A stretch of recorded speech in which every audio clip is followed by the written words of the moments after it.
Hello, folks. Tom Leyden with you, and we are coming to you from the big yellow house that you see when you exit 128, or if you're on 109 going towards 128 and 95.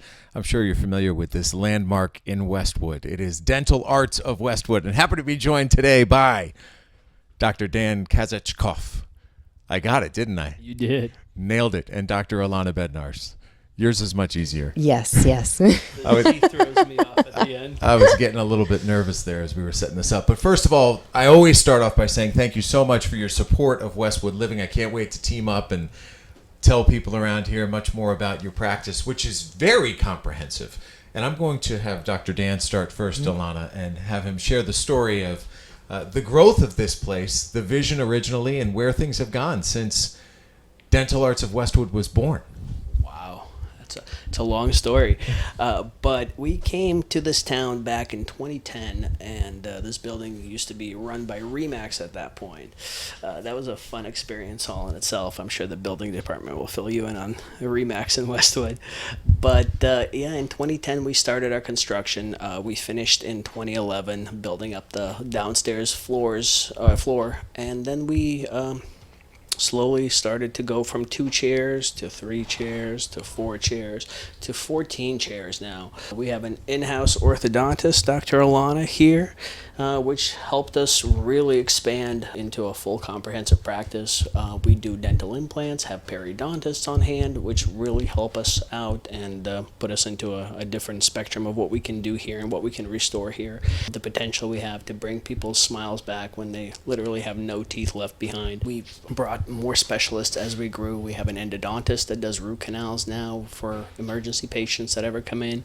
And we've built almost 10,000 patient base in Westwood, which is a town of about, 16,000 people. And so a lot of them come here. Some come from the neighboring towns. And it's tough to beat the experience we have just because we are so patient-focused and so pain-free and friendly. People seem to like that in dentistry.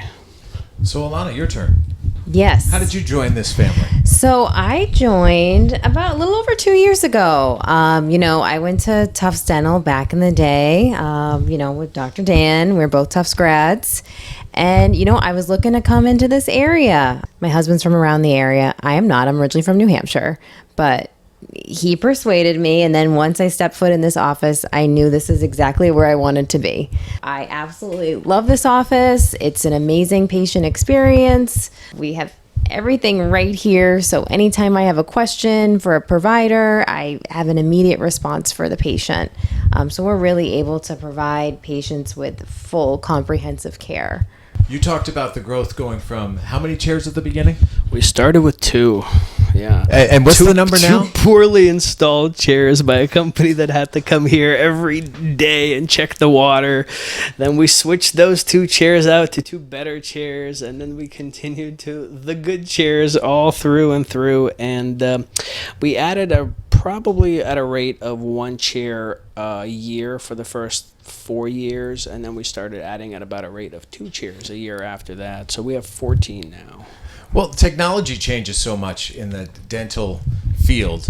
How much is the challenge of staying on top of things? Because you're both learners, so you learned how to do what you do at an expert level, but you have to consistently 100%. Absolutely. So and patients expect that. I think it's really important. Even my field especially, I've seen a huge change going from those old school mouthful of impressions, which everyone hated, now to everything being so seamless and digital and easy for the patients. The kids and the adults both love it. And even the parents always tease, oh my gosh, you should have seen what I had to go through back in the day with orthodontics. And now it's a quick scan. I get the appliance back for them or their aligners, and it's just pain-free and easy, which it makes a good patient experience. And a lot of different options because 100%. For me, when I had braces back in the 80s, it was one option.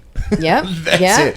One bad option. Yeah. One relatively painful option, which I guess you could still do. How do you guide people down the right choice? That's a very good question. And a lot of it is child and parent based. So I am there to sit down and answer those questions with them. And, depending on their case, depending on the kid and the parent and what we really feel is going to be the best for them.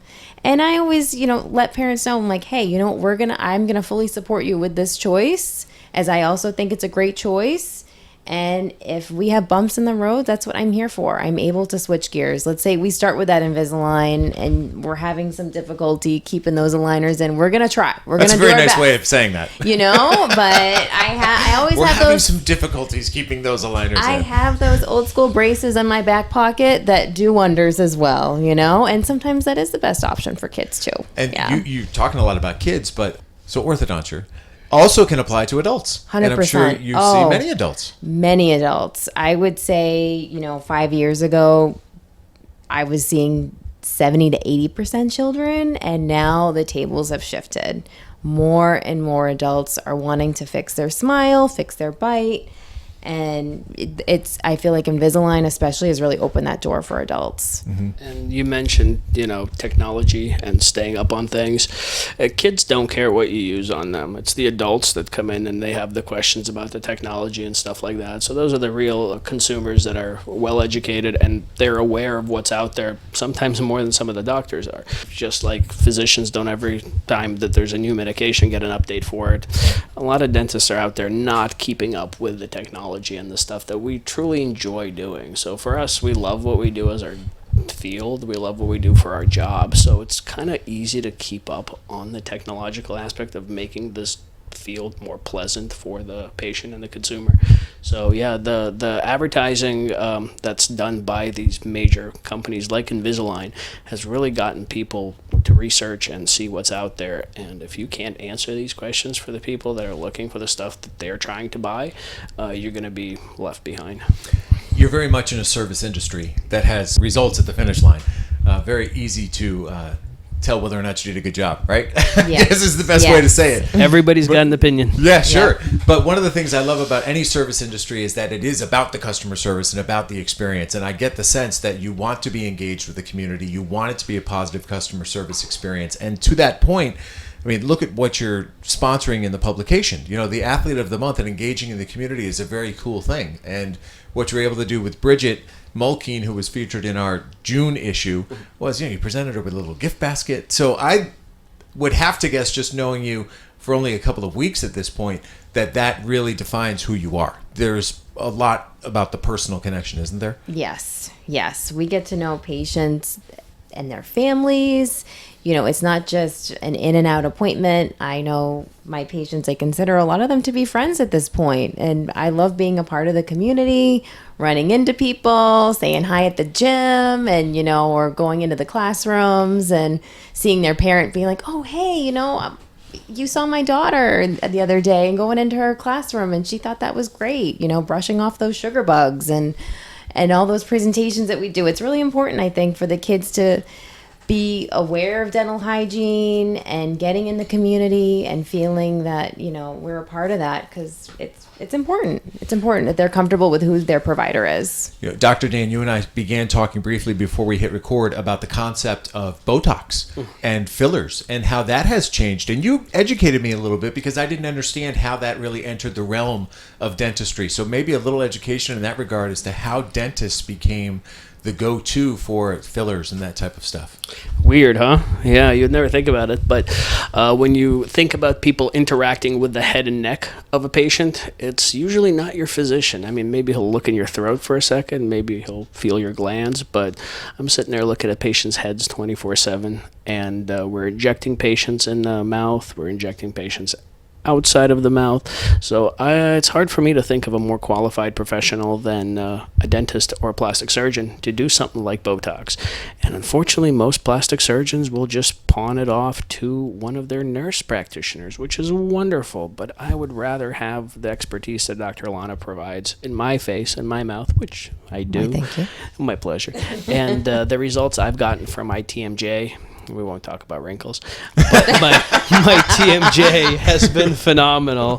The wrinkles have gone away too, but I'm just pretending I'm aging backwards, and it's all natural. You're like Dorian Gray. But to your point, if you're getting the Botox for the TMJ, it's like, well, you might as well get the filler for the wrinkles, right? Yeah, you start adding it in other places. So we have found many of our patients have highly benefited from Botox for their TMJ symptoms. The other thing that we do differently is we use topical agents to pre-numb the face so that when we are giving Botox, it's not like when you're plastic surgeon or your nurse practitioner gives Botox. You literally don't feel your face. So when we're giving these injections, they are as painless as you can have an injection into the face. So to us, that's an important component that a lot of physicians aren't using topicals because topicals aren't part of their natural everyday curriculum, whereas we use topicals every day. I numb somebody. I use a jelly to pre-numb their face and pre-numb their tissue so that when I touch them with a needle, the question I get is, was that the needle?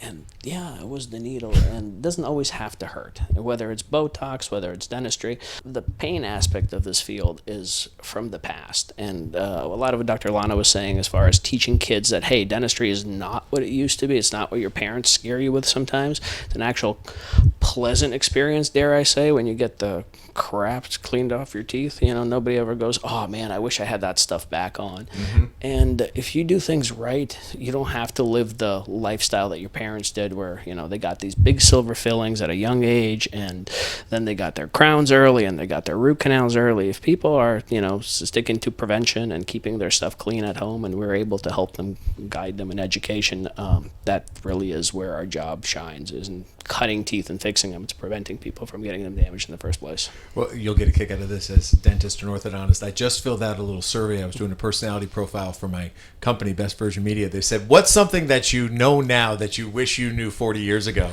And my answer was that 40-cent candy is actually $15,000 in dental care. So, Yep. You know, definitely be brushing those teeth. I'll leave you with this question. 5 years from now, where do you see the practice and yourselves? Same place I am today, buddy. Well, that's I'm good. not going anywhere.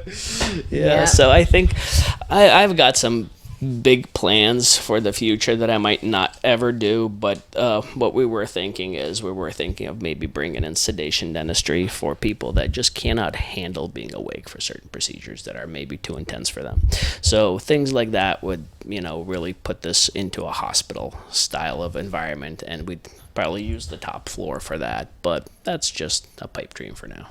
So we'll see how that goes. Yeah, and I feel that our orthodontic program has really grown over the past 2 years, so I'm excited to see what the next 5 brings for it, as I think we're growing at a great pace, and as we're getting more and more adults and children and families in the community a part of our practice. I'm excited to see what the next 5 years holds for dental arts. Well, I look forward to getting to know you better, and I appreciate your support. As I said, we will be pumping out these athletes of the month every single month, presented by Dental Arts of Westwood. We will continue to grow together. So thanks so much for the time, and we will connect with you again soon, I promise, all right? Thank you, Tom. We appreciate it.